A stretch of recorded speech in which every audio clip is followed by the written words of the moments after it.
एक आधा है ले पंट पुंटा तो जा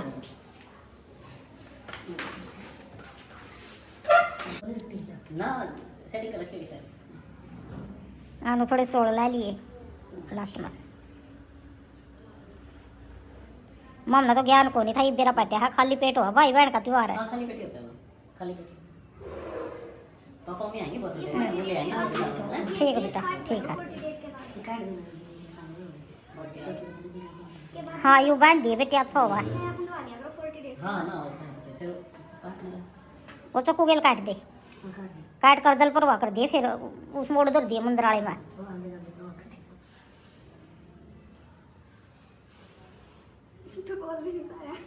1 लाख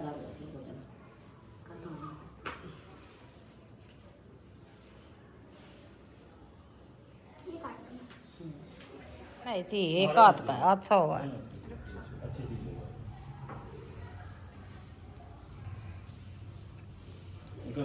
आनू दोनों दे दे बंटी तो दो दे होंगे माम कौन किसे ग्रीस कर दे दो दे दो पर तो दो बंटी था दो बता रहा खीनू को एक देना चाहिए अशुभ हुआ हाँ नो और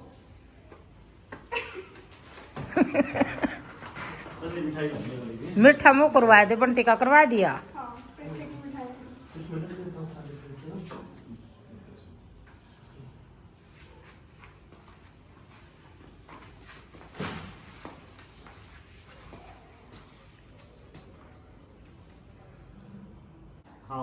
सरपा लियाओ बाज का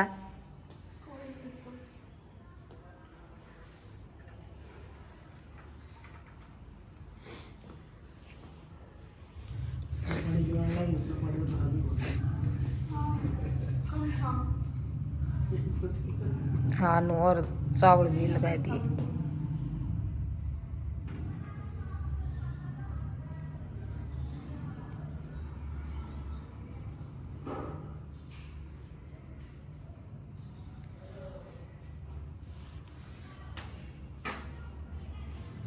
ये बाड़ा होगी कुरमलोड़ा जाना है नहीं बोल तो रहते हैं आने की अच्छा मेरे तनु कोई थी आज आप और फिर देखिए फिर आप चले जाइए उसमें क्या है? ना उड़ा आज यूं तो सही है ना चले जाओ कोई दिक्कत नहीं बुआ के साहब बाल छुट्टी है बाल संभाल लो आओ बच्चे से देख लियो बुआ बात कर लियो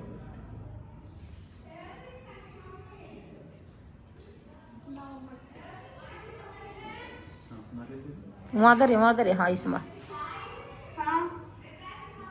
हाँ नो अरनाड़ा बांध दिए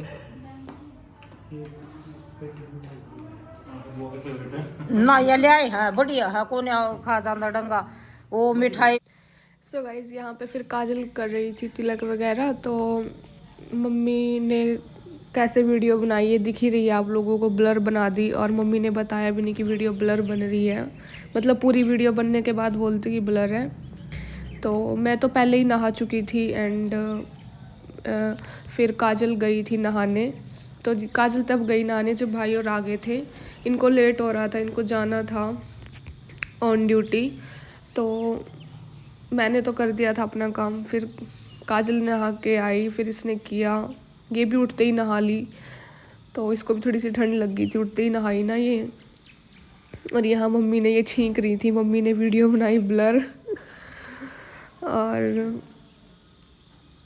तो ऐसे कुछ भैया दोस्त था फिर उसके बाद मम्मी चली गई थी मामा को तिलक करने के लिए वहीं पे क्योंकि यहाँ तो भाई और आए थे तो मामा और नहीं आए थे तो मम्मी मामा के गई थी एंड उसके बाद आज ज़्यादा कुछ किया नहीं बस यही था तो मतलब भाई और यहाँ गए थे हम वहाँ चले गए थे और फिर भाभी और ने भी बुला लिया था हमको तिलक करने के लिए तो एट द एंड फिर 3 बजे के आसपास फिर मैं और काजल भी चले गए थे क्योंकि भाभी का फ़ोन आ गया था कि हमें भी तिलक कर जाओ तो फिर हम वहाँ चले गए थे तो ऐसे सेलिब्रेशन किया भैया दोस्तों वो यहाँ आए हम भी वहाँ गए ऐसे कुछ फिर उसके बाद आज कुछ मतलब ज़्यादा कुछ नहीं हुआ क्योंकि सारा टाइम तो ऐसे ही चला गया था सेलिब्रेशन में ही almost whole day and mummy ने भी कुछ नहीं खाया था जब तक मम्मी ने अपने भाई का तिलक नहीं किया। हमने भी कुछ नहीं खाया था, तिलक करने के बाद ही खाया, तो हम ऐसे ही करते हैं हमेशा। सो guys, this is my breakfast. आलू की रोटी एंड चाय।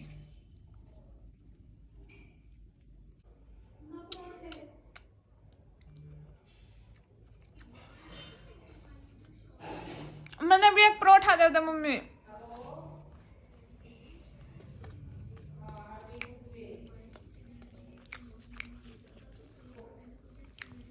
तो गाइस, ठंड की वजह से रोटी में मज़ा नहीं आ रहा था, तो मैंने परोठा बनवाया। सो गाइस, मैंने 2 चोटी कर ली and I am feeling very good.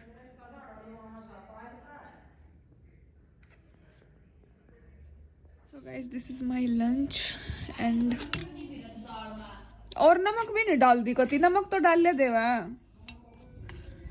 And अभी व्लॉग्स फिर से छोटे आएंगे क्योंकि मुझे फ़ोन यूज़ नहीं करना 3 दिन, that's why.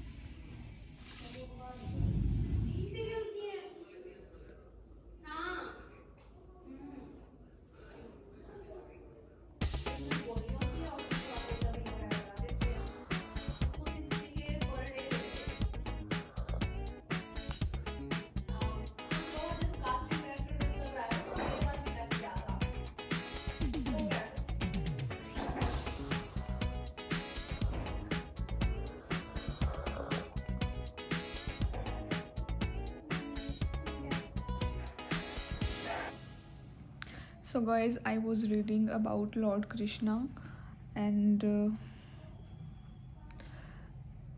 I read something very good. बताती हूँ क्या है।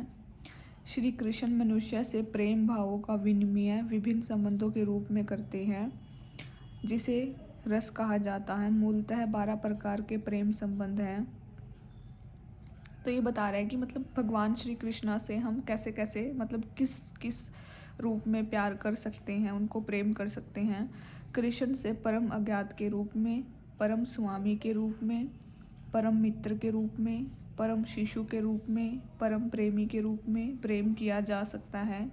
ये 5 मूल प्रेम रस हैं। कृष्ण से 7 परोक्ष संबंधों में भी प्रेम किया जा सकता है, जो इन 5 मूल संबंधों से भिन्न हैं।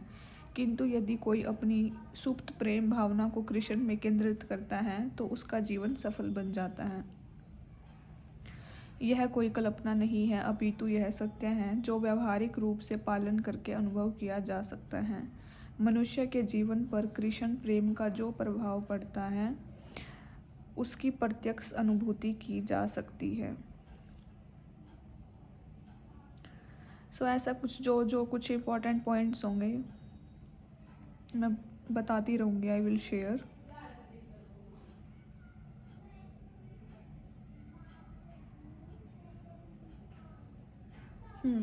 कुछ लाइनें और थी।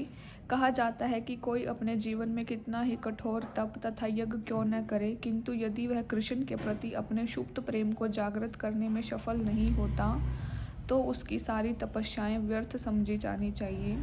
किंतु यदि वह कृष्ण के प्रति अपने सुप्त प्रेम को जागृत कर लेता है तो फिर कठोर तपस्याएं करना व्यर्थ है। तो मैं ये थोड़ा सा वो पढ़ रही हूँ, मतलब कि जो लॉर्ड कृष्णा की जो स्टोरीज़ हैं, उन्होंने लाइफ में जब वो धरती पर थे उन्होंने क्या क्या किया, उनकी लीलाएं क्या क्या थी, वो स्टोरीज़ मैं पढ़ रही हूँ। तो काफ़ी इंटरेस्टिंग है। वैसे तो मैंने देख रखा है, टीवी में भी सुन रखा है काफ़ी बार, बट पढ़ने में एक अलग ही फील होती है, एक अलग ही वाइब है। So that's why. तो मैं फ़ोन तो यूज़ नहीं कर सकती, तो मुझे ज़्यादा से ज़्यादा टाइम रीडिंग में ही स्पेंड करना पड़ेगा, because I also have nothing to do. और मुझे कुकिंग के लिए भी मना किया है इन 3 दिन।